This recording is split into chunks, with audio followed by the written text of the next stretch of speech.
On the other side of my daughter's chalkboard is the answer. So tell me, what is the most important thing that you need your audience to feel when they're watching your video? Is it anger, happiness, cuteness, fuzzy feeling inside? No, the most important thing is anticipation. And to demonstrate just how important this is, think about why do people get so annoyed when they get given a series spoiler? So if I told you who dies in Game of Thrones, I couldn't even give you a spoiler if I wanted to because I don't have time to watch TV. But theoretically, if I could, that would ruin it for you. Why? Because it kills anticipation, about not knowing what's going to be happening next. And what creates anticipation is a curiosity loop. But there are multiple other things that can be done to help to nurture that, including some of the things that I've already done with you so far that will be revealed as we go on. So what I usually do at the beginning is something called a layered hook. So that's the first thing. The next two are going to be interesting. But what this does is, yes, people tell you put the most interesting thing in the first 5 seconds, the value that they're going to get from the video. But if I say something like, what is oral allergy syndrome?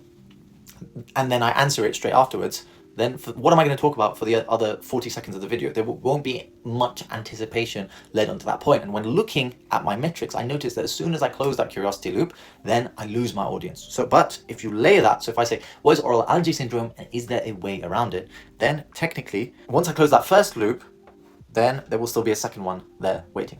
Okay, so the next one that we can use is mystery. So what did I do?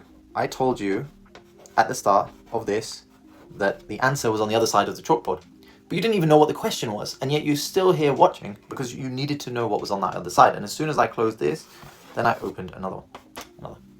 People use a similar thing on, say, YouTube thumbnails when they are pointing to something that has a blurred out statistic, for example. You're going to click the video so you can get it unblurred. Now, the last way you can create anticipation, and this is next level, is through storytelling.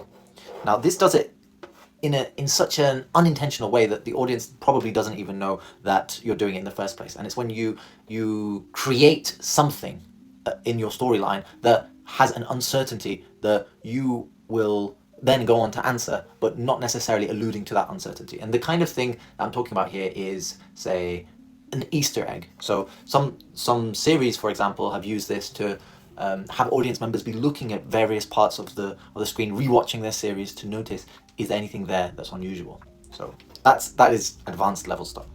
But as you can see, there's a lot more to this whole content thing than meets the eye. So if you want to have a one-on-one session with me where you can ask me questions, and I'm running a live training session that's free. It's going to be on the 9th, on Tuesday of September. So check what the time is in the pinned comment. Hopefully I'll see you then.